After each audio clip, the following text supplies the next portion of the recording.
E esse é o terceiro bloco com a dica dos especialistas. Aqui nós vamos abordar os momentos de consumo off-premises, o que significa momentos de consumo fora do estabelecimento, que muita gente conhece apenas como delivery, mas a gente sabe que a gente tem outras oportunidades para explorar também.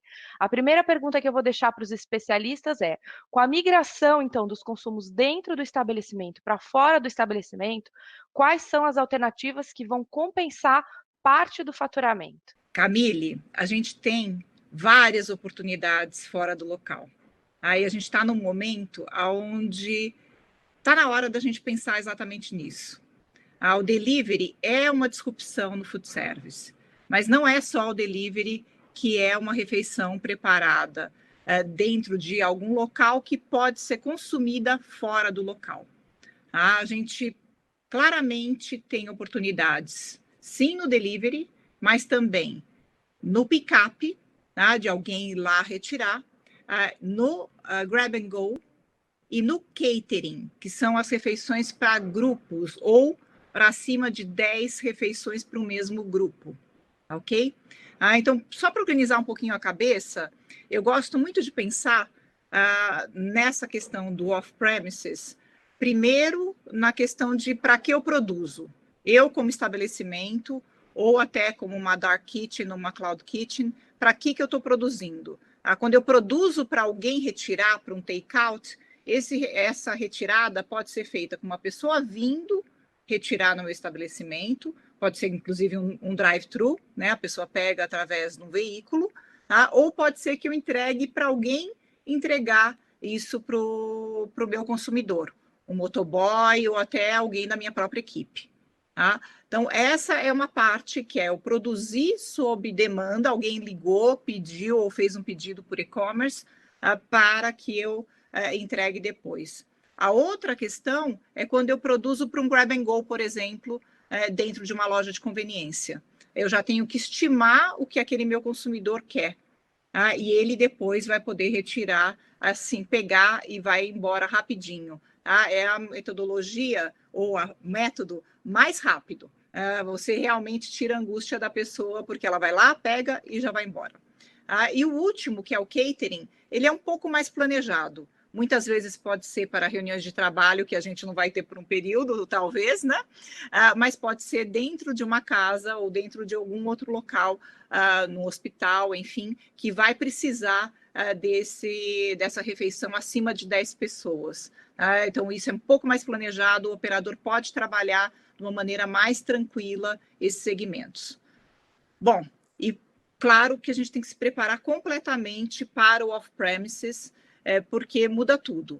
A gente tem tipos de clientes diferentes, ocasiões de consumos diferentes, o menu pode ser mudado, embalagens são outras questões super relevantes, a área para produzir, despachar equipamentos que possam manter a comida quente também, relacionamento, enfim, e resultado. Como o Zani falou lá no bloco, né, número 2, a gente tem que olhar para o resultado de uma maneira bem, bem específica. Na Galunion, a gente acabou soltando esses dias uma cartilha para delivery, e depois eu deixo aqui o link, e aí você pode passar para todos que estão assistindo a gente também. Muito bom, a gente vai disponibilizar o link logo aqui abaixo do vídeo para todo mundo que quiser consultar. Naquela mesma visão de que a gente tem que não pensar as coisas da forma que sempre pensou, está me ocorrendo aqui que a gente deveria olhar o delivery também com uma visão ampliada de delivery. A gente pensa em formatos um pouco bastante tradicionais, não um pouco, bastante tradicionais, como se fala em delivery. Imagina o seguinte, a gente vai continuar tendo uma quantidade importante de empresas operando, ou porque são segmentos essenciais e têm que ser mantidos, ou porque são empresas que não têm restrição ao seu funcionamento. Por que não pensar que o delivery pode acomodar a necessidade de refeição de equipes de empresas que estejam operando, para que os funcionários não tenham que se dirigir às ruas para procurar alimentação? Ou imaginar que dentro até de uma comparação com essa correria das famílias querendo se abastecer num regime de guerra, que as empresas que praticam delivery não poderiam avançar até para serem as fornecedoras de pratos, não só para consumo imediato, mas também para, por exemplo, congelamento, para que isso servisse como algum estoque regulador nas casas. Então, um tópico que eu queria colocar é estimular que a gente pense que o delivery pode ser mais do que os modelos usuais, os modelos tradicionais que a gente está acostumado a ver. E o segundo ponto acho que já foi um pouco falado isso antes, mas eu acho que essa questão de marketear no bom sentido, de uma forma positiva, mas vender mais, comunicar melhor que você faz o delivery, que você tem alternativas de delivery, ou de take-out, ou de grab and go, ou seja lá o que for, eu acho que também é bastante importante de pontuar, especialmente para esse estabelecimento que está assistindo esse webinar, porque muitas vezes você faz algo e não comunica o suficiente para que aquilo que você fez, que é, por exemplo, desenvolver um delivery, um take-out, alguma coisa assim, você talvez nem tivesse, seu consumidor não fica sabendo, ou algum consumidor nem sabe que você faz aquilo. Então, acho que é fundamental essa questão também de comunicação, e eu acredito que dentro de todo o impacto dessa crise na sociedade, nas pessoas e nos negócios, eu acredito que as pessoas estejam propensas a apoiar estabelecimentos que deem boas respostas em termos de delivery, take-out ou outras formas de atendimento. Então, acho que também na comunicação convocar os consumidores para que se abasteçam, para que consumam, eu acho que também tem um grau de engajamento possível de a gente obter. Então, essas são as duas contribuições para esse tópico. Acho que tem uma questão relacionada aos canais, oportunidade, né, de canal de venda, além do tradicional no restaurante. A principal para esse momento deve ser o delivery, porque pela situação de confinamento e pelo receio das pessoas em se locomover e vão restringir cada vez mais o acesso aos estabelecimentos só necessidade, porque mesmo produtos que não são alimentos já tem uma curva expressiva de crescimento de demanda das pessoas. Eu acredito que o delivery ele vai ser a principal possibilidade, a principal alternativa do operador. Tem uma coisa que eu acho que vai ser importante, que eu comentei antes, relacionada à profissionalização do operador para o negócio do delivery, vai um pouco do que o Molinari falou, da questão de entender e olhar o delivery de forma diferente. Com o advento dos marketplaces, a realidade mudou completamente, a possibilidade de visibilidade do estabelecimento também. O que acontece é que hoje o operador ele monta o cardápio e a oferta de produto dele como se ele estivesse vendendo delivery para os clientes que já conhecem o restaurante e que frequentam o restaurante dele, que daí, quando tiverem outra ocasião, vão pedir o delivery. Mas num marketplace como a iFood, que eles fazem 40 milhões de pedidos por mês, 40 milhões é a média de pedidos que a iFood está fazendo, qual a chance de você atingir um cliente que não é teu, num mercado onde a média de consumidores que passam é de 5 mil pessoas por mês? Então, quer dizer, o primeiro erro está em fazer a oferta e definir o cardápio como você estivesse falando só com as pessoas que já te conhecem, e isso não é verdade. É o primeiro paradigma a ser quebrado. Entender que, quando eu vou para o marketplace, eu estou falando com muito mais gente que não me conhece do que gente que me conhece. E a segunda questão importante com relação a isso, para aproveitar o delivery, é não pensar no negócio, mas pensar na necessidade característica de consumo. A característica de consumo de quem pede no delivery é bem diferente de quem consome no restaurante, e a necessidade nesse momento é bem diferente do que as necessidades comuns. Dificilmente alguém vai pedir uma pizza, vai chamar todo, vamos pedir uma pizza hoje, tomar uma cerveja, o clima não está bem assim, as ansiedades, os receios, os medos do consumidor estão bastante presentes nesse momento. Eu acho que o serviço de delivery ele vai ser muito mais nesse momento de necessidade do que de conveniência, muito mais de provimento do que de entretenimento. Com o tempo da quarentena, que as pessoas vão querer retomar a vida confinada como se tivesse normal, vir diluindo essa questão, mas inicialmente é isso. E daí o operador tem que entender direitinho o que o consumidor dele está esperando agora e o consumidor que não conhece ele, qual a melhor forma de olhar e falar, eu quero esse cara.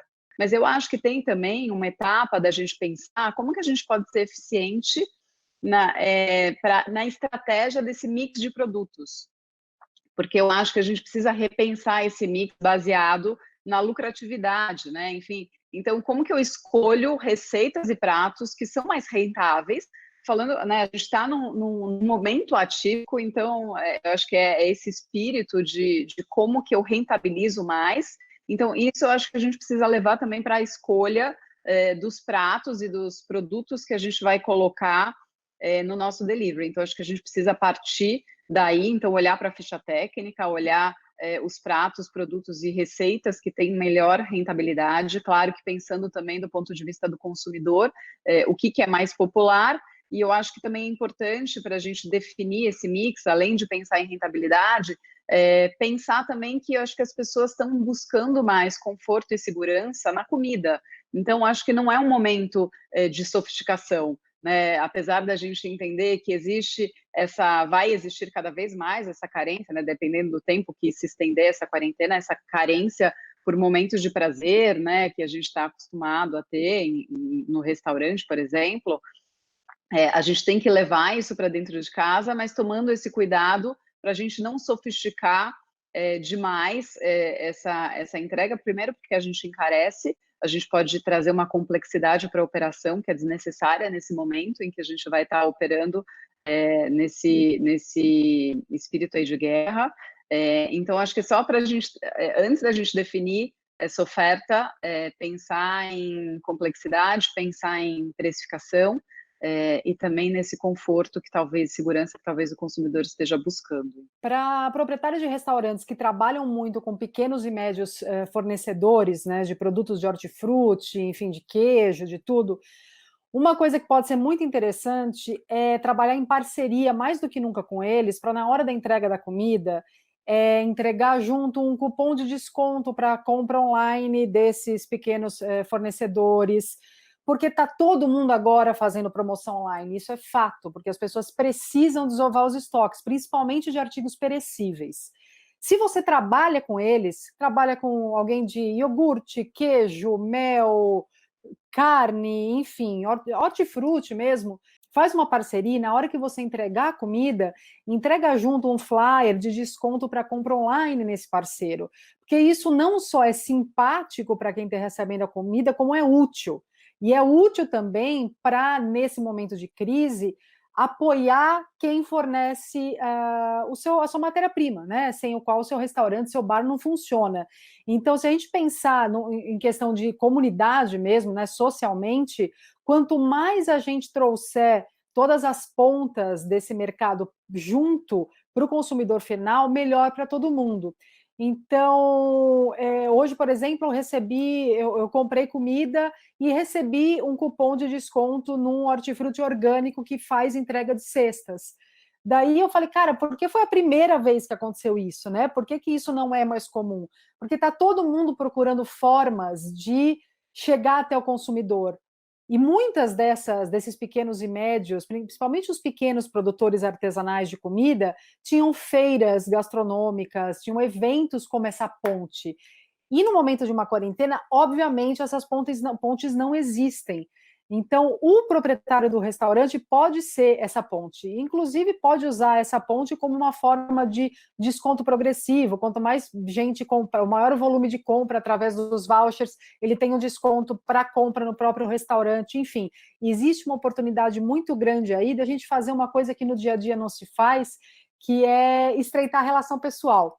É muito louco isso, no momento de isolamento necessário, mas é um momento que pode acontecer um estreitamento muito positivo a médio e longo prazo na questão dos fornecedores com o proprietário do estabelecimento e os clientes. Outro ponto que acho que é uma oportunidade também é a gente aproveitar pequenos gestos de encantamento que a gente teria no restaurante e replicar eles em casa. Então, por exemplo, tem restaurante nos Estados Unidos que teria uma vez por semana uma promoção de que as crianças comem de graça. Então, eles estão replicando essa oferta para o delivery. Então, na compra de 2 pratos, se houver a comunicação que existe criança no domicílio, enfim, se for adepto da promoção, eles enviam um prato de criança grátis. Então, pensar em algumas formas de vantagens que a pessoa teria no restaurante e simular essa vantagem também dentro da casa da pessoa. Outro ponto é oferecer, dar de brinde sem comunicar mais uma coisa, uma surpresa, dar de brinde uma sobremesa. Ou se você tem algum tipo de CRM e sabe o histórico de pedidos daquele consumidor, oferecer alguma coisa que ele costuma pedir, que ele não tenha pedido dessa vez. Todos esses gestos podem ajudar a criar uma lealdade maior. A gente sabe de outras crises que, num momento crítico, o restaurante ou o fornecedor que de alguma forma se mantém ao lado do consumidor, o consumidor cria uma lealdade maior desse consumidor, desse fornecedor, desse restaurante. Então é uma oportunidade a se aproveitar também nessa crise. Eu gostei várias das coisas que foram mencionadas. Eu sou da Argentina. Tem uma chefe muito conhecida lá, que ela é Narda Lepes, e ela é uma cozinheira bem conhecida e tem um trabalho social bem forte com o setor agrícola lá, com alimentação orgânica, e sempre está criando parcerias bem bacanas. E ela está falando de um movimento que já está acontecendo na Espanha, que é a cozinha da resistência, né? Como esses pequenos comércios podem se associar uns com os outros. Eu gostei muito. Eu acho que no começo eu falei um pouquinho da ideia de fazer parcerias, né? Da gente se associar, né? E se complementar, né? Aquela coisa de eu posso estar dando aquele voucher, né? Aquele cupom para de um outro tipo de comércio, né? Que ele possa, que o consumidor possa aproveitar enquanto ele está comprando minha refeição no meu restaurante. Uma outra coisa também, nesses tempos de falta de um contato físico, é uma coisa que eu percebi há um tempo. Eu sempre peço delivery de um japonês, agora parei um pouco, né, porque sushi. Mas uma coisa que eles fazem, que é bem simples, mas eu acho muito bacana, eles colocam uma mensagem escrita personalizada. Eu acho que um gesto desse tipo, pequeno, mas muito pessoal, pode também marcar uma diferença nesses dias de falta de contato. E também um modelo de uma assinatura também poderia ser bacana para pensar, né, para incentivar os pedidos, né, cupons, e um modelo de assinatura onde eu vou ter as refeições por um preço bem mais em conta. Eu queria trazer uma visão numérica, né, dessa visão do consumidor consumindo fora dos estabelecimentos, né? Antes do período da crise do Covid-19, mais da metade das refeições dos brasileiros em restaurantes já era feita fora do restaurante. A gente chama aí de off-premise. Então, esse hábito já está instaurado no hábito do consumidor.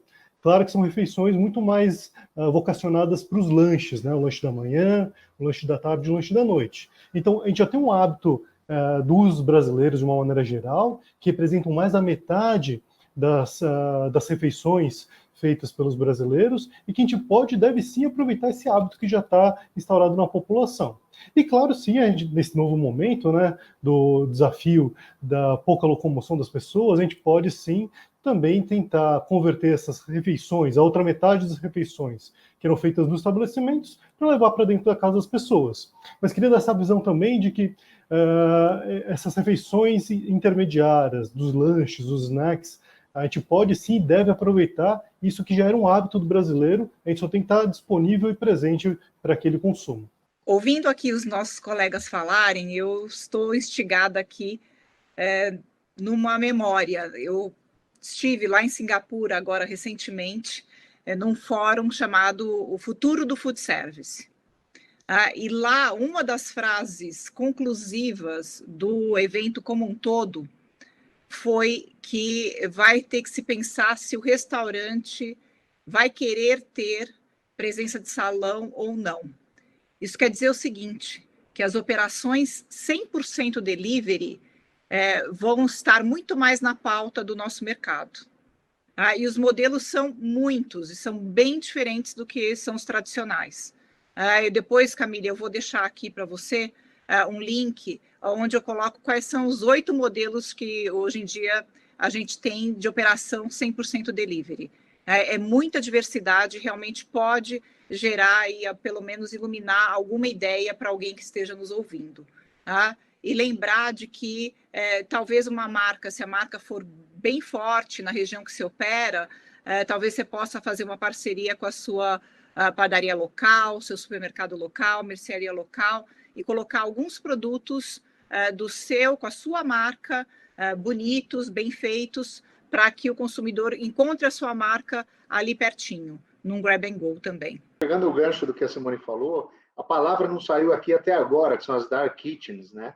E se fosse qualquer situação um pouquinho menos atípica, a gente estaria certamente tratando como um dos assuntos mais quentes. E de alguma forma, a Simone estava abordando essa questão. Aliás, esse material com os 8 formatos é bem bacana. Tive a chance de ler nos primeiros minutos que ela publicou. Queria fazer uma comparação. A gente pega o mercado brasileiro com mais de 1,3 milhão de estabelecimentos, ele talvez só não tenha mais operações de dark kitchen já rolando, justamente porque ele é sobreofertado com o número de estabelecimentos que já existe. Se a gente fizer uma comparação, por exemplo, com a Índia, que é um país que tem aí 7, 8 vezes a nossa população, lá existe uma explosão de dark kitchens, né? E, de alguma forma, o que está acontecendo agora, com esse cenário todo, onde quase que unanimemente se fala que o delivery é a principal oportunidade para abastecer o consumidor, certamente, além dos estabelecimentos que têm salão e que estão atendendo o delivery como uma das suas poucas alternativas, as dark kitchens também estão sendo extremamente acionadas ou aceleradas por conta do crescimento dessa demanda, né? Eu queria reforçar, porque senão fica a sensação de que esquecemos que esse movimento de dark kitchen está acontecendo fortemente. Então, o que a gente está dizendo com relação a delivery é que garantir uma boa experiência no delivery também pode implicar em fazer boas escolhas. A gente sabe que a expectativa continua a mesma do lado de quem está recebendo um produto de casa. E fala-se muito do produto que viaja bem. Thaís, eu queria que você dividisse um pouquinho com a gente quais são as dicas, um produto que viaja bem. O que isso quer dizer? Quais são as receitas que a gente deve evitar? E quais munições a gente pode usar para garantir uma experiência ao menos parecida com o que o consumidor tinha no restaurante? Quais são os pratos que a gente pode entregar e que tenham uma viajabilidade, ou seja, que eles viajem bem nas embalagens? A gente entende que sanduíche sempre funciona, o sushi, sashimi, por ser pedacinho, funciona bem também, eles não se mexem. Tudo o que não tiver que ficar muito tempo na embalagem, que puder mudar a textura, funciona. Então, se a gente for fazer uma massa com muito molho, a gente tem que entender que essa massa não pode ser muito cozida, porque ela pode continuar cozinhando na temperatura e pode passar do ponto. Então, não é muito legal focar nisso. No entanto, se você tiver uma lasanha que você cozinha uma massa um pouquinho menos, funciona muito bem. A gente pode trabalhar menos com fritura, porque a fritura talvez não chegue no ponto correto a hora que chegar na casa da pessoa, porque ela não vai estar tão crocante, tão fresca.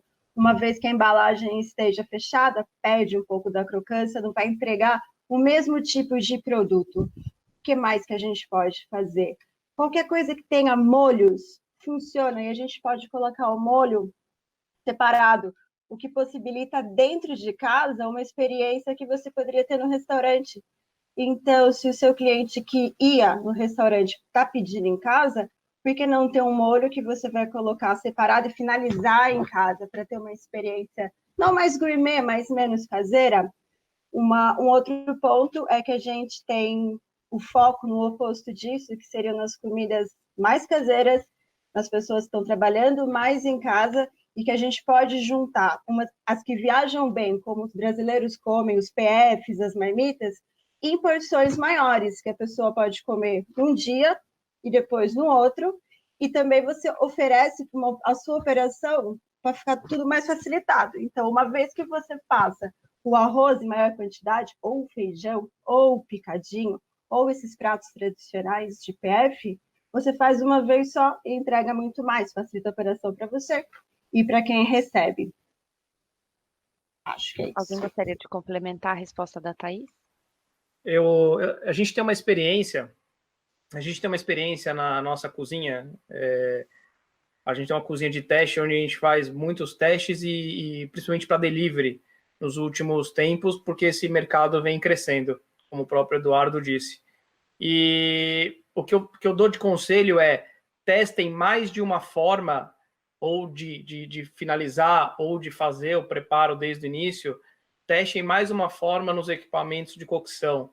Às vezes a forma que você faz é a forma que fica bom para o seu estabelecimento para você servir na hora, mas às vezes para o delivery, você mudando um detalhe, uma forma de finalizar, isso pode chegar diferente na sua casa. Por exemplo, as frituras, realmente, as frituras, como a Thaís falou, é complicado, mas a gente teve grandes desafios com frituras, porque a pessoa não queria deixar de entregar a fritura, e a gente optou por assar essa fritura com um pouco de azeite em cima. Toda fritura vai dar certo? Isso não, mas de repente a sua receita pode ser que dê certo. Então, testem, vale a pena, e você vai ter resultados surpreendentes. Falando em viajar bem, uma coisa que viaja bem, faz bem, inclusive financeiramente, é o uso integral dos alimentos. Então, se você tem um estabelecimento e você, por acaso, compra beterraba com rama, né? Usa a beterraba para o seu preparo normal, faz uma farofa com o talo, faz um crisp com a rama, porque todas essas coisas, além de abater o seu custo, vão te gerar novas receitas com um valor muito baixo, um valor por prato muito baixo. E o brasileiro, a gente tende a desperdiçar muita comida, muita parte comestível, principalmente de verduras, legumes, né? Mais do que nunca agora nessa pandemia, boa parte das pessoas que pedem delivery pedem também pensando na saúde, né? É óbvio que não vai ser milagroso eu começar a me alimentar bem de hoje para amanhã, mas existe essa preocupação de ficar muitos dias em casa e tentar melhorar essa alimentação. Ao meu ver, aumentar o aporte de legumes e verduras nas receitas pode ser muito interessante, principalmente se tiver essa parceria com o produtor, porque as hortas continuam produzindo, as hortas não têm o problema de produção por causa da pandemia, né?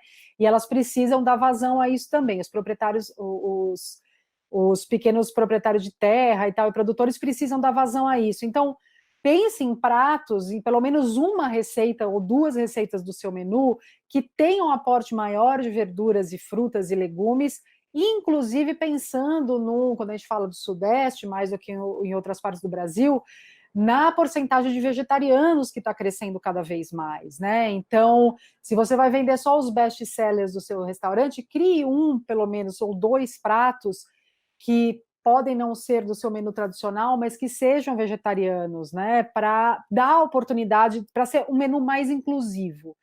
Porque quando você dá mais, você coloca vegetal, né, um prato vegetariano, você não está deixando de atender ninguém, muito pelo contrário, você está incluindo uma parcela de pessoas que até então você não atendia se você não tinha essa opção. Fica aí, então, a dica do especialista para tentar unificar num único prato uma comida que seja inclusiva, que seja rentável para o restaurante, que viaje bem e que traga um benefício, muitas vezes até para um pequeno produtor que gostaria de escoar a sua colheita. Nesse momento que a gente está passando, é sempre interessante a gente trabalhar a cozinha como um todo, de forma que a gente consiga trabalhar tanto os insumos quanto o cardápio, assim como a Aileen falou, dos vegetarianos, do aproveitamento total do produto. Quanto mais variedade de grãos que a gente tiver, quanto mais variedade de batatas, de legumes, a gente consegue fazer uma combinação realmente de baixo custo e com uma amplitude de aplicações. Então, a gente consegue ser muito nutritivo, pensando muito que a gente estamos em casa e precisamos combinar.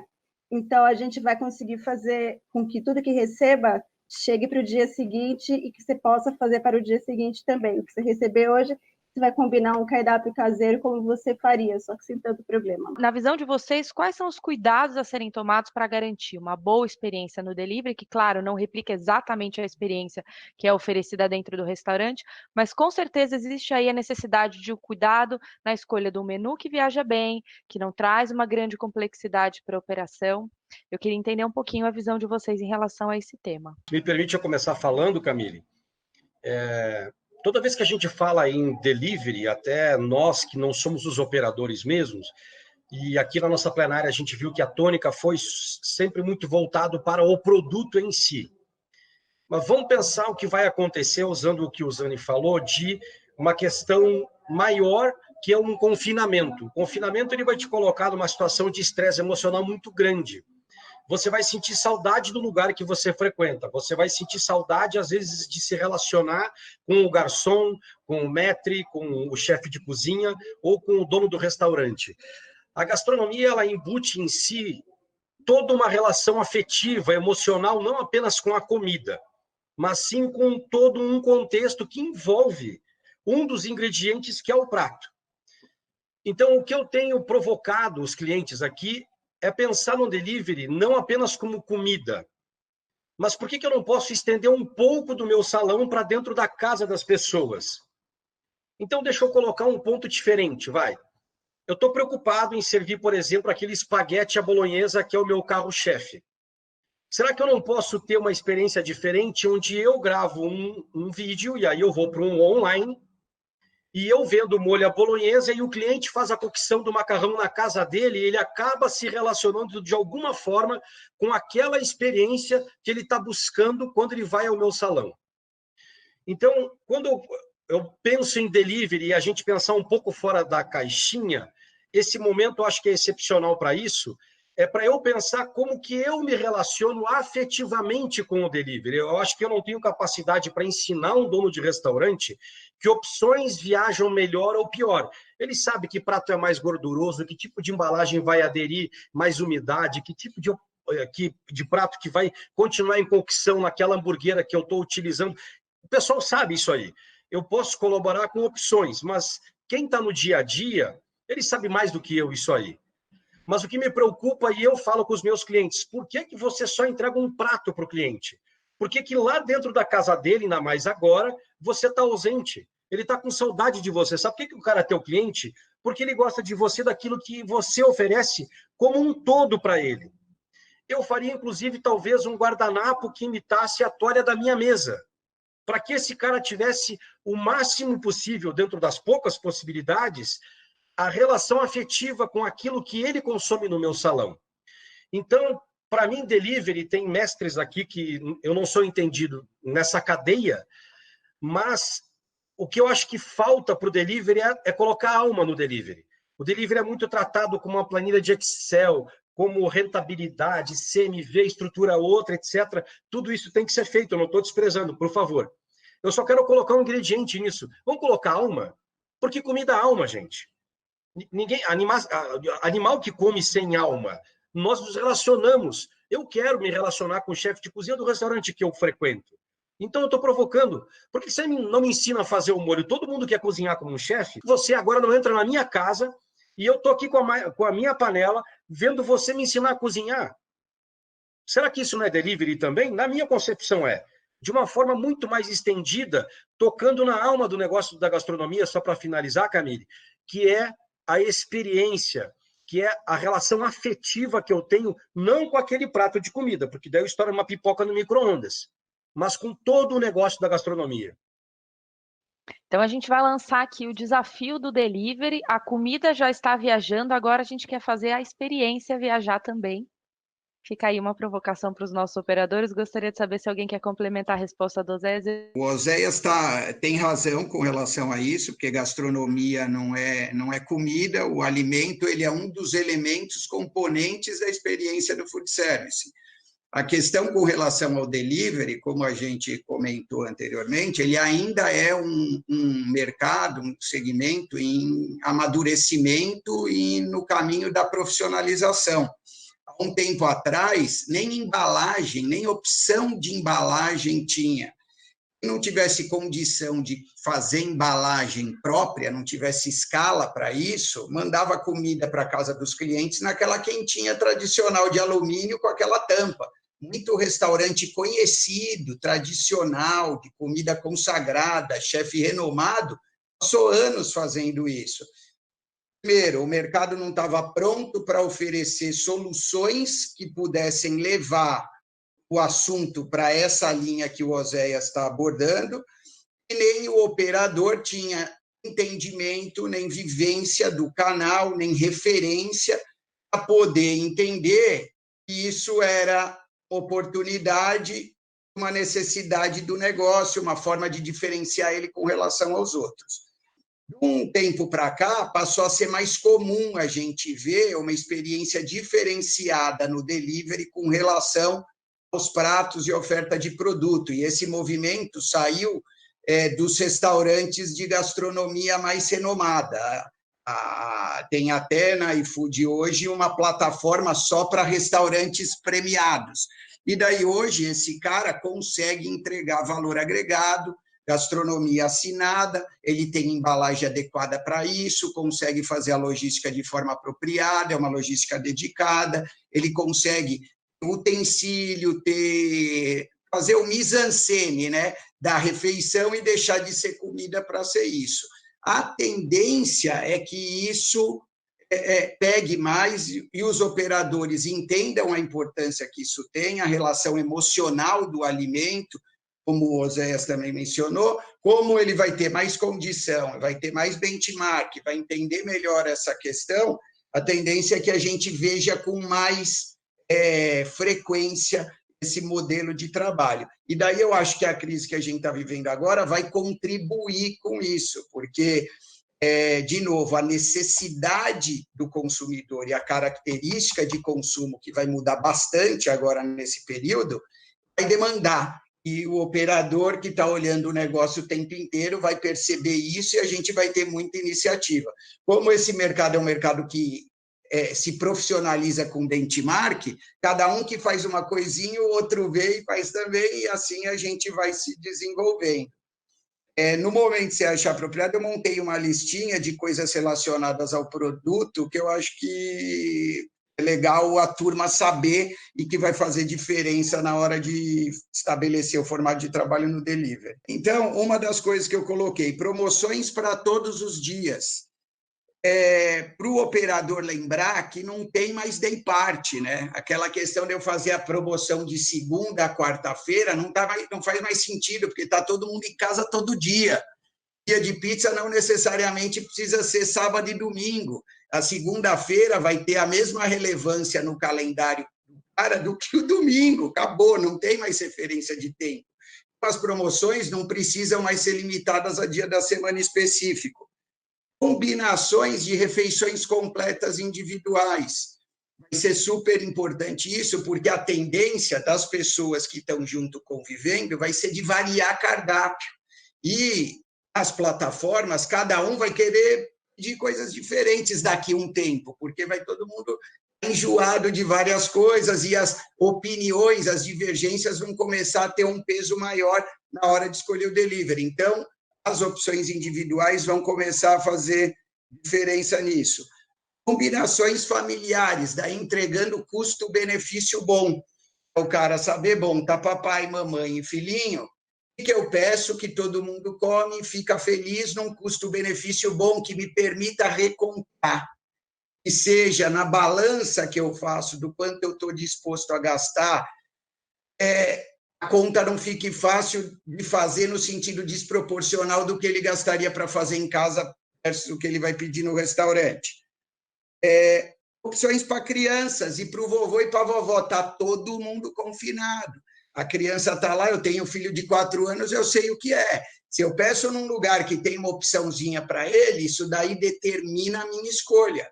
Porque vem um negocinho legal, a criança está comendo, está feliz. E o vovô e a vovó, que come diferente do que todo mundo, se você ter no cardápio opção para esse perfil de consumidor, vai adiantar. Produtos para consumo posterior, como o Molinari falou. Tem a opção de produtos que o consumidor possa congelar, ou como o Oséias falou, preparar depois com a alma do restaurante, mas na ocasião e no momento que ele achar adequado. Embalagem que permita congelamento. Você recebe a comida em casa, você pode pedir congelar ou que você não comeu, você congelar. Isso vai ser importante. Comida jogada fora nesse momento, por erro do tamanho da porção, sizing, ou por desadequação da oferta, vai trabalhar negativamente no sentido da disposição do cliente de voltar a pedir. Importante, coisa legal, dicas de reaquecimento e de consumo do teu produto. O cara vê que ele pode consumir depois, que ele pode guardar, interação com relação a isso. Produtos complementares que vão começar a ter acesso restrito. E pensa, onde você vai comprar sorvete agora? Nossa, eu sou um maluco por sorvete, eu vou entrar no site do supermercado e vou pedir um pote de sorvete. O que tiver em delivery agora eu vou pedir. A hora que tiver a comida lá, eu vou ver o pote do Ben & Jerry lá, eu vou pedir na hora. Itens complementares nessa linha, cápsula de café. As pessoas têm máquina de café em casa. Vou fazer pedido, mais um fornecedor para me entregar café, bota a cápsula de café, vai vender. Sobremesas diferentes. Suco também vai ser uma... Eu que costumo limar o suco do delivery da turma quando eu faço trabalho de engenharia de cardápio, suco e água é uma das primeiras coisas que eu tiro porque não vende. Nesse momento, vai passar a vender, porque as pessoas vão ter uma recorrência, uma necessidade diferente com relação a esse produto. E outra questão, outros pontos relacionados ao que o Oséias falou, que é mudança da experiência, agregar valor e quebrar um pouco a rotina de confinamento, enclausuramento da turma. Tem aqui desenho para criança, palavra cruzada. Uma vez eu fiz numa rede uma parceria com aquela revistinha Coquetel, fiz uma edição de Coquetel personalizada. Foi um maior sucesso aquilo, as pessoas gostam mais do que a gente imagina, e agora está todo mundo precisando disso. Folheto com dica de filme, de conteúdo de entretenimento, receita de comida para fazer em casa, voucher para voltar a pedir no restaurante quando o restaurante estiver aberto. Isso os restaurantes nos Estados Unidos e na Inglaterra estão fazendo. Você pediu no delivery, eu estou te dando um voucher de R$100 para você voltar quando a casa estiver aberta, porque eu estou morrendo de saudade de você. E tem uma questão muito importante que a turma não pode esquecer, a comunicação relacionada à segurança e higiene do alimento.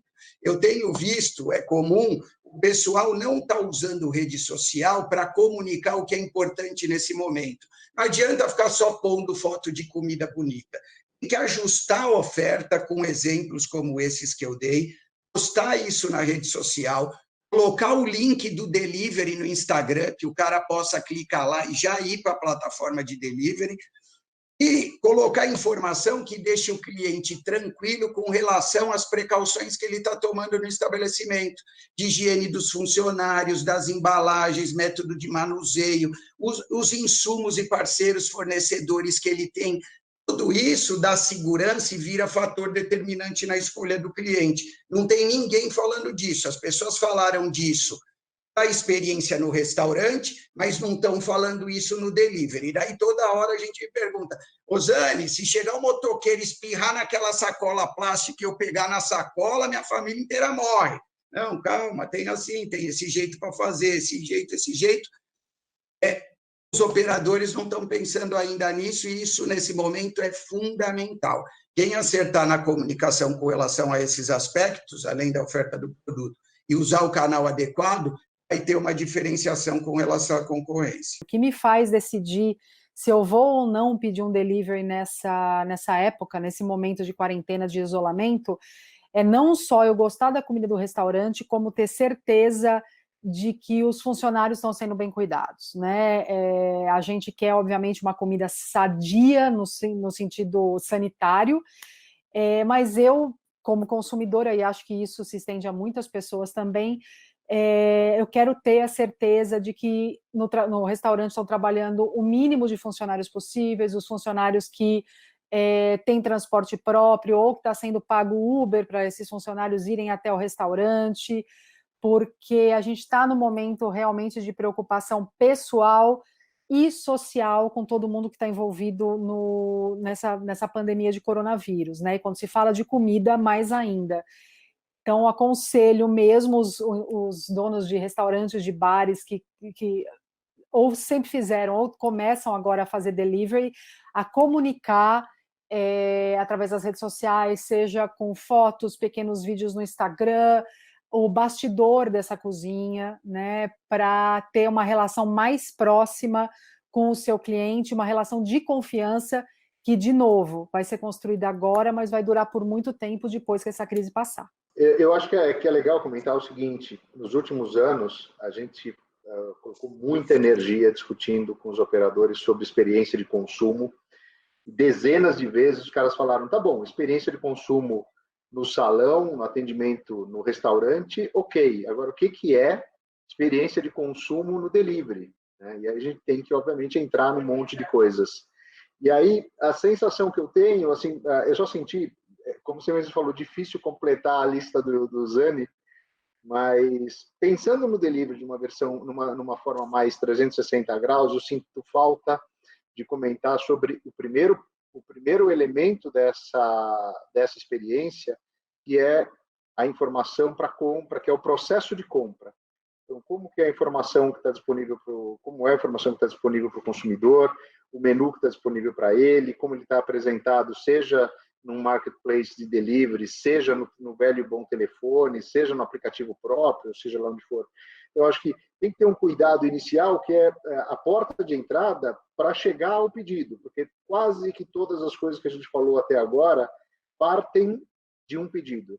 E eu estou querendo só dizer o seguinte: a gente vai ter uma competição pelo delivery, por mais que o delivery vá ter uma taxa de crescimento bastante acentuada nos próximos meses, é também fato que, como quase que uma das únicas tábuas de salvação do setor, a competição pelo delivery cresce muito. Então, como você se apresenta, com o quê, de que forma, em quais canais de venda, isso também vai ser determinante para que possa existir uma venda e, a partir dessa venda, você cuidar da venda de uma forma adequada. Só queria fazer esse complemento. Eu costumo começar uma coisa básica, mas é muito importante, é o racional de classificação e de exposição do estabelecimento dentro do aplicativo. E eu vou dar 4 informações importantes para a turma saber. Uma coisa é o seguinte: na ordem de relevância de oferta dentro do aplicativo, ou de busca do consumidor, a gente tem o item de primeira relevância, entrega grátis. Em todos os aplicativos, os estabelecimentos com maior busca são os que têm oferta de entrega grátis, e isso está destacado, inclusive, no Marketplace. Então, quem se dispor, tiver condição de encaixar no modelo de negócio a oferta de entrega grátis, vai ter um grande diferencial competitivo com relação à visibilidade e busca dentro do aplicativo. O segundo fator de busca é categoria de produto. Normalmente, os operadores e os estabelecimentos, eles não se preocupam com isso. E daí, às vezes, a gente pega a cafeteria, porque vende eclair, está enquadrada dentro do aplicativo em gastronomia francesa, que é uma das categorias de menor busca do aplicativo, ao invés de estar encaixado em cafeteria, ou em lanches, ou em padaria. Então, o segundo ponto que a gente coloca para o operador é para ele se certificar que o enquadramento dele está na categoria mais adequada estrategicamente. Terceira coisa é preço. E aí, quando fala de preço, vai um pouco no que o Molinari falou, que é a oferta de produto na visibilidade. O aplicativo, ele, através de uma programação, ele joga lá em cima as ofertas principais de desconto. Então, se você não tem uma categoria de entrada com preço interessante ou não tem mecânicas com descontos oferecidos, você nunca está com um produto em destaque. Isso é muito importante também. E a outra questão, que também pouca gente acompanha, é a questão da avaliação do consumidor.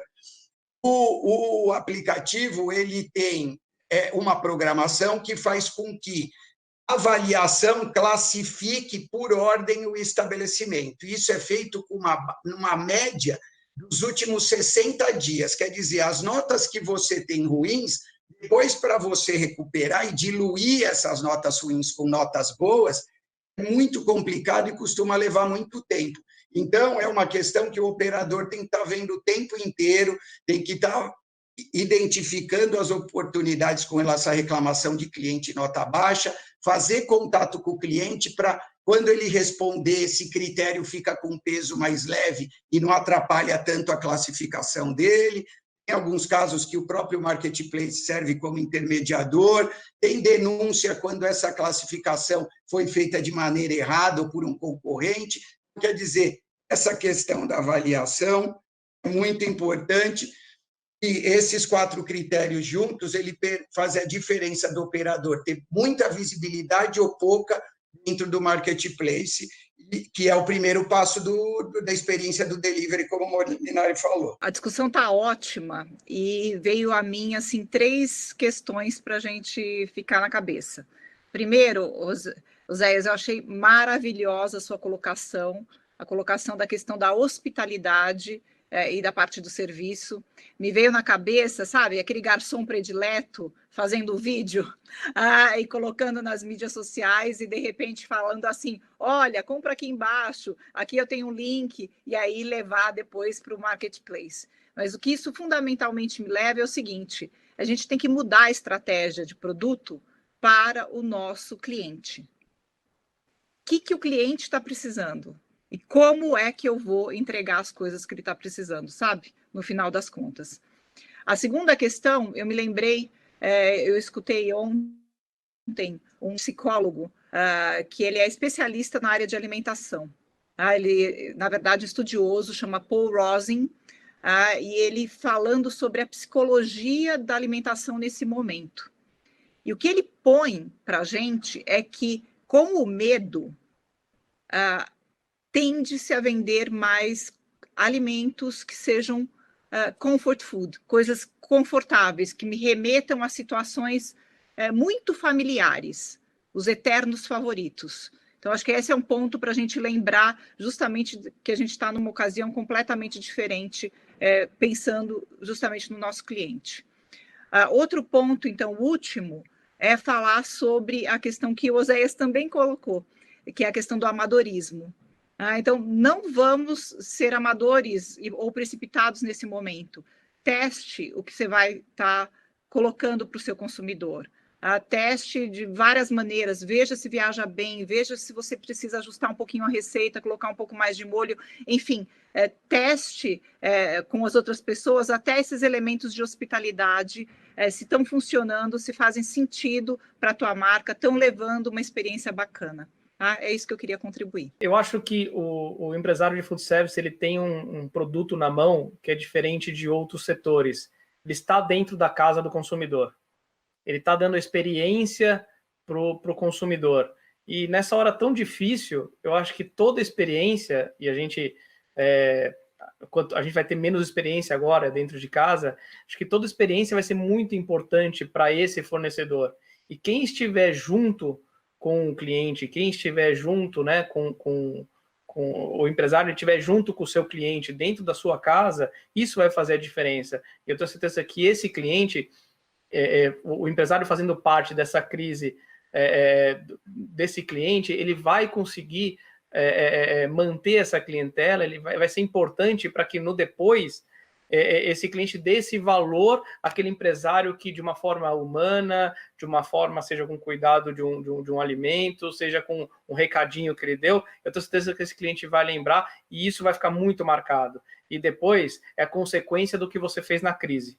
Eu acho que esse é o mais importante. O empresário de amanhã é a consequência do que ele fizer hoje. Então, eu acho que a parte de criatividade agora não está só ligada a custo, está ligada à parte humana. Eu acho que é isso. Bom, e eu gostaria de finalizar esse painel com uma última pergunta. Vou convidar vocês para viajar um pouquinho comigo no tempo e pensar como será esse pós-crise. O que virá quando as pessoas puderem socializar novamente? Em quem elas confiarão? E o que a gente deve esperar em relação às mudanças nos hábitos dos consumidores, no consumo dentro e fora do estabelecimento? A gente vai acelerar e muito a transformação digital do nosso segmento.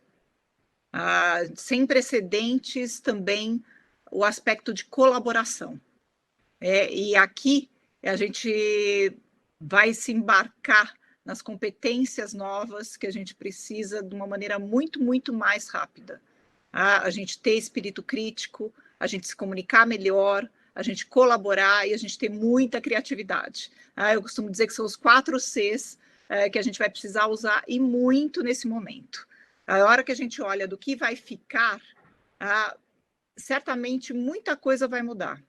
Os hábitos tendem a mudar. Está tudo muito fluido. A gente não sabe quanto tempo isso vai acontecer. Quem sabe uma vacina, um remédio milagroso, enfim, a gente não sabe a extensão do que a gente vai enfrentar. Mas não nos parece muito pequeno, nos parece relativamente grande. Então, a gente deve, sim, ter muito mais desafios pela frente. O desafio de como que eu vou ser encontrado, por exemplo, o meu negócio vai ser encontrado depois de tudo isso que tá acontecendo. Afinal, de repente, eu tive que ficar fechado um tempão. Outra questão é como é que vão ser as dinâmicas do tempo, né? As pessoas, de repente, que nunca tinham tempo para nada, de repente eu tenho tempo para algumas coisas, tempo para as coisas muito diferentes. Então, a gente tende a ter, talvez, novas ocasiões de consumo sendo olhadas e uma dinâmica de tempo um pouquinho diferente. Certamente, quem estiver gerindo com base em algoritmos, inteligência preditiva, sabendo gerir com dados, vai sair na frente. E quem não, vai ter que correr atrás. Então, para mim, esse é um outro lugar que a transformação digital pega fortemente. A parte da oferta, como a gente tem falado, né, um dos corações aí de tudo que a gente tem no food mais service, né? Então, o food, o que vai ser uma oferta relevante? Quais vão ser as tendências? Eu acho que tem muita coisa que vai mudar. Tem países que estão percebendo o consumidor menos ávido à comida chinesa, sabe? Coisas muito diferentes, muito estranhas. Então, a gente vai ter que entender o que isso realmente vai trazer para a gente na parte da oferta. Eu confio que marcas que exprimirem propósito nesse momento e que realmente tiverem ações em propósitos vão estar na frente na hora que a gente sair de tudo isso. E também, por último, eu queria dizer que eu entendo que gerar experiência significativa, aquela questão o nosso segmento sempre foi isso, sabe, de se relacionar com as pessoas e gerar experiência significativa. Então, esse vai ser um desafio novo. E o que era experiência significativa antes, talvez seja diferente após tudo isso. Eu vou um pouco para o campo um pouco mais quantitativo, tentando imaginar um pouco, fazer uma futurologia sobre tamanho de mercado, consequências disso. E aí eu vou voltar para aquele ponto que é falar, existe o já e existe o depois. O já tem uma consequência enorme que já vem sendo sentida e que, se a gente até se apoiar em algumas projeções preocupantes da própria Brasel, a gente fala que esse mercado tem chance de sofrer retrações da ordem de 50% até 70%. Obviamente, isso é segmentado, é regional, mas são impactos muito grandes. Mas eu queria tentar fazer um exercício do que vem depois. E aí, ao longo das últimas décadas, o principal fator que foi determinante, que foi o fundamento de movimentação desse mercado, foi o binômio renda e emprego, ou, como consequência, a massa de renda. Em qualquer cálculo de correlação de variáveis, a gente percebe que em todos os últimos 15 a 20 anos, essas foram as duas variáveis que mais influenciaram o crescimento ou a queda do food service. No momento já, joga tudo isso no lixo, esquece essa lógica, não vale. Mas ela volta a valer numa situação mais regularizada de mercado, e aí é onde a gente olha para um segundo ponto de preocupação. Por quê? Porque não existe nenhuma perspectiva de que o impacto em emprego e em renda no pós-crise ou no pós-olho do furacão, como eu falei no começo, não vai ser uma consequência bastante séria. Então, a gente deve ter uma retração bastante forte do nível de emprego, ou seja, um aumento bastante importante do nível de desemprego, e que isso, junto com uma renda que vai estar muito comprimida, vai pegar os dois alicerces do food service e jogar para baixo. Então, a previsão que a gente enxerga é que a gente vai passar por um período, que não dá para quantificar hoje, mas um período bem importante, com o food service abaixo dos níveis em que ele vinha operando aí em 2019 até começo de 2020. O que é que equilibra um pouco isso? Aí gera uma dúvida enorme, que é, a gente não vai ter o mesmo número de concorrentes, o mesmo número de operadores, o mesmo número de estabelecimentos na ponta. Relembrando um pouco da fala do Oséias agora há pouco. Isso significa que esse mercado, que vai estar um pouco comprimido, ou bem comprimido nos próximos anos, ele vai ser redistribuído num volume um pouco menor de estabelecimentos. E que, obviamente, pegando uma colocação que a gente já faz há vários anos, a gente está vai estar em pleno jogo de rouba-montes. Esse vai ser o jogo no futuro. E aí, casando com a fala recente agora da Simone, a experiência relevante e todo esse conjunto de outras coisas que foram abordadas, eu acho que é o que vai determinar se você, no jogo de rouba-monte, você que foi um dos sobreviventes a esse cataclisma, se nesse jogo de rouba-monte você ganha e mantém um tamanho de operação que seja bastante interessante. Então, a visão da gente é uma visão preocupante de futuro, mas que obriga a gente a botar a mão na massa desde já e tomar as medidas necessárias, porque vai ter um mercado que vai ser um pouco mais comprimido, mas que a gente vai poder abocanhar uma fatia talvez um pouco maior do que a gente tem hoje dele. É basicamente essa visão pós-crise que a gente tem. São duas abordagens diferentes, super coerentes, a do Molinari e da Simone, de duas questões super importantes, uma com uma visão mais relacionada ao mercado, outra com uma visão mais relacionada ao consumidor. E a questões conceituais do food service, né? Então, o meu comentário gira em torno desses dois temas também. Eu concordo em gênero, número e grau com o que o Molinari falou. A análise dele é perfeita e os pontos que a Simone levantou também super coerentes. Eu acho que o consumidor, a gente, todas as pessoas vão sair desse momento com uma série de reflexões. Eu acho que, como toda mudança, como todo susto, quando a gente toma, tem um residual de um período X e depois todo mundo volta para o vício novamente, mas eu acho que algumas mensagens vão ter uma perenidade maior. Eu acho, como a Simone falou, as pessoas vão passar a questionar mais essa questão do tempo, da priorização das coisas, do que realmente tem valor, o que não tem, a recomposição da escala de valores, né? Isso vai refletir diretamente no negócio.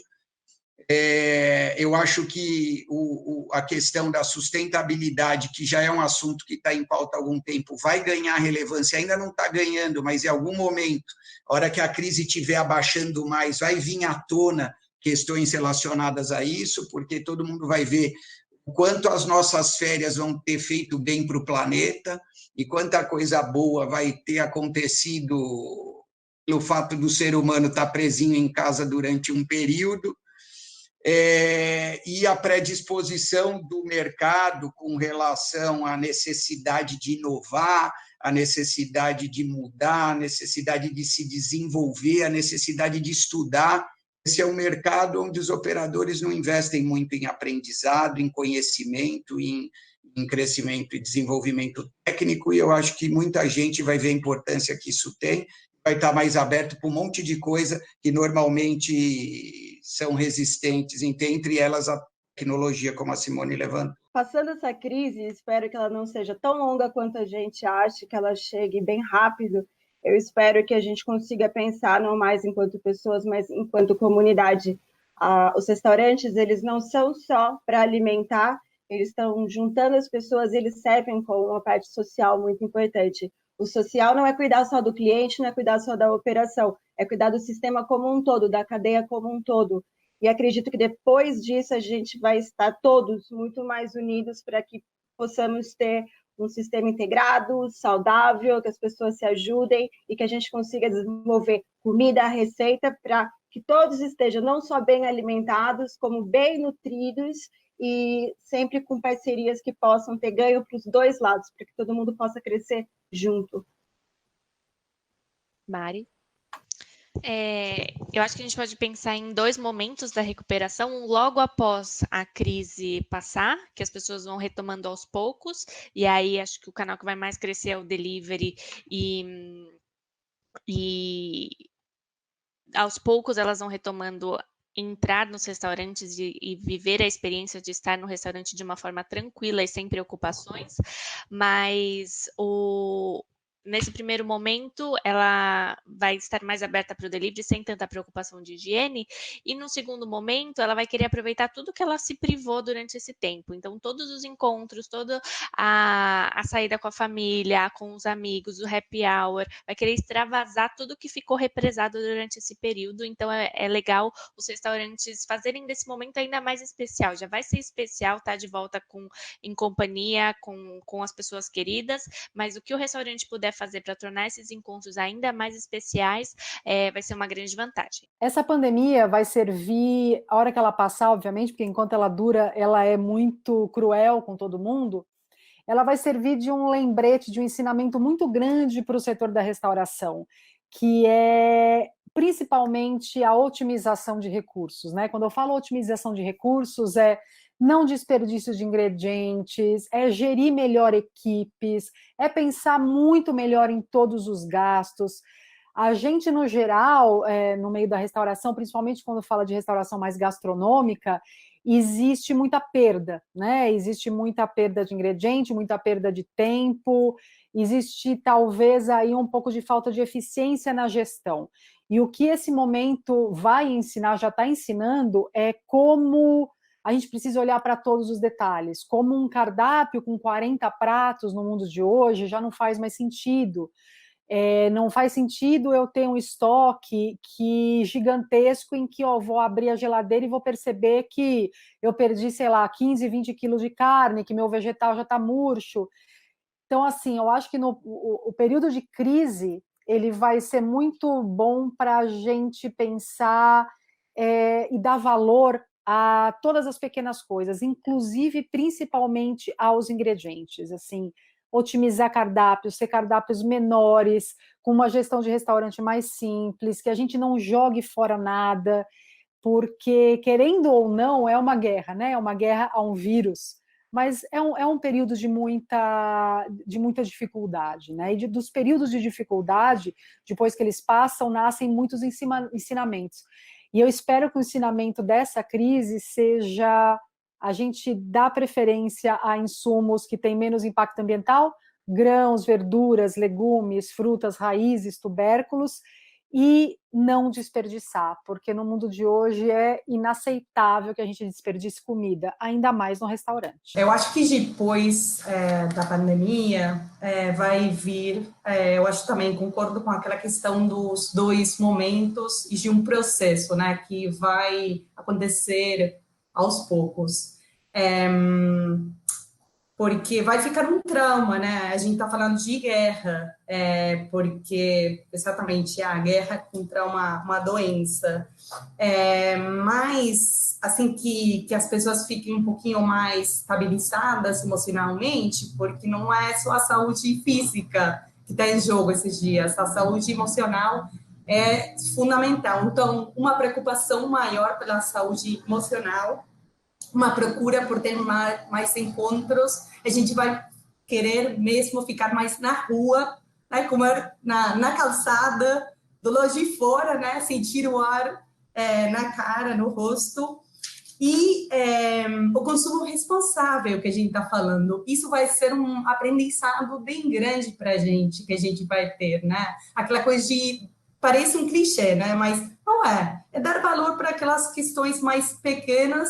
E também com aquela coisa do consumo responsável, eu acho que vai voltar a sustentabilidade, que por enquanto ficou no segundo plano, mas eu acho que daqui a pouco ela também já vai voltar, porque é uma preocupação que estava bem forte, né?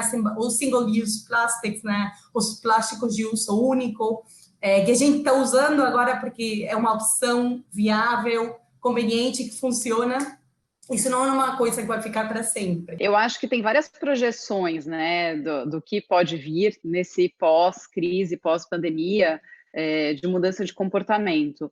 Mas eu acho que o que é mais importante o empreendedor e o dono de estabelecimento ter em mente é estar aberto para entender essas novas mudanças, né? Assim, como que vai se comportar esse consumidor, qual o impacto que essa crise vai trazer ali na sua mudança, para mudar esse comportamento, para que eles possam repensar os seus negócios. Eu acho que a gente tem que ter muita flexibilidade e muita abertura agora para saber que o nosso negócio ele vai chegar, se tudo der certo ali, né, ao final dessa crise, talvez de um jeito diferente, remodelado, repensado. Então, acho que é um momento para se provocar também e entender como que a gente consegue atender o consumidor diante de uma nova necessidade que ele venha a ter. Bom, em nome da Unilever, eu gostaria de agradecer imensamente a todos vocês que estiveram aqui debatendo alternativas para que juntos a gente possa superar essa crise. A gente sabe que em momentos de incerteza, quem tem informação consegue tomar melhores decisões também. Então, muito obrigada por estarem conosco.